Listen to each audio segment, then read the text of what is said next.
हस्ते करण्यात आला। आपल्यासोबत आदिती तटकर आहेत, बोलणार आहोत। ते 76वा प्रजासत्ताक दिन आहे।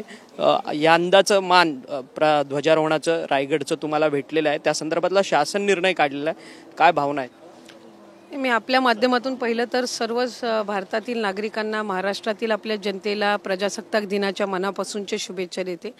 दरवर्षीप्रमाणे त्या जिल्ह्यातील जे मंत्री महोदय किंवा इतर जिल्ह्यातील जे असतात त्यांच्या संदर्भातला ध्वजारोहणाचा मान त्यांना मिळत असतो आणि कुठल्याही लोकप्रतिनिधीच्या आयुष्यातला हा एक सुवर्ण दिन असतो की त्यांना देशाचा प्रजासत्ताक दिन असो किंवा 15 ऑगस्टला आपण साजरा करणारा स्वातंत्र्य दिन असो आणि 1 मे महाराष्ट्र दिन जो आपण साजरा करतो, कामगार दिन जो आपण साजरा करतो, त्यामुळे निश्चितपणाने अतिशय मनापासून मला अभिमान आहे की हा मान एक लोकप्रतिनिधी म्हणून मला मिळाला। पुढच्या वर्षी पण तुम्हीच ध्वजारोहण या ठिकाणी कराल हा विश्वास आहे का तुम्हाला? साधारणपणे मी म्हटल्याप्रमाणे राज्याचे मुख्यमंत्री त्या संदर्भामध्ये निर्णय घेत असतात आणि कुठल्याही लोकप्रतिनिधीच्या आयुष्यातला हा एक सुवर्ण क्षण असतो, त्याच्यामुळे आज मला तो करण्याचा बहुमान मिळालेला आहे आणि क्षणामध्ये खरं तर त्या वर्तमान काळामध्ये जगण्याची मला सवय आहे, त्याच्यामुळे आजच्या या दिनाचा आनंद आणि अभिमान मी मनामध्ये बाळगून काम करण्याचा प्रयत्न करतो। तुमचं स्मितहास्य हे सगळं बोलून जातं पुढच्या काळातलं काय? थँक्यू।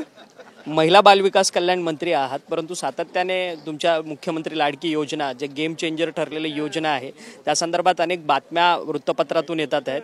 काही वृत्तपत्रांनी बातम्या दिल्या की जवळपास 30 लाख अर्ज जे आहेत ते बाद होण्याच्या मार्गावरती।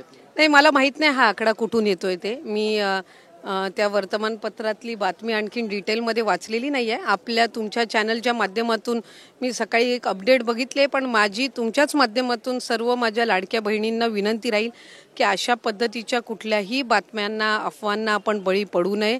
जवळपास 2,41,00,000 महिलांना आम्ही गेल्या 3 दिवसांपासून त्यांच्या थेट खात्यामध्ये लाभ डीबीटी केलेला आहे।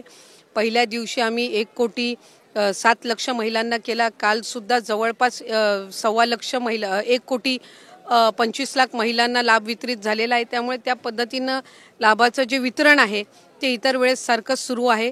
आम्ही ऑक्टोबर महिन्याच्या 9 तारखेला लाभ जो वितरित केला होता हा 2,34,00,000 महिलांना होता आणि आम्ही आत्ता जो लाभ वितरण चालू आहे हा 2,41,00,000 महिलांना झालेला आहे। याच्यामधूनच आपण ज्या काही अफवा आहे यांचं जे योग्य ते उत्तर आहे ते आपल्याला मिळत आहे, त्यामुळे आपण कुठल्याही अफवांना किंवा जो काही अपप्रचार केला जात आहे त्याला माझ्या लाडक्या बहिणींनी बळी पडू नये। आपल्या राज्याचे जे 3 लाडके भाऊ आहेत, आदरणीय फडणवीस साहेब, एकनाथजी शिंदे साहेब आणि आदरणीय अजितदादा, यांनी आपल्याला शब्द दिलेला आहे की लाडकी बहीण योजना ही यशस्वीरित्या अशीच पुढे सुद्धा चालू राहील आणि त्या शब्दाचा आणि तुम्ही बांधलेल्या राखीचा मान ते निश्चितपणाने ठेवणार। पण किती स्वेच्छेने संपूर्ण अर्ज जे आहेत ते घेतलेले आहेत, म्हणजे किती महिलांनी स्वतःहून नाकारलेले आहेत?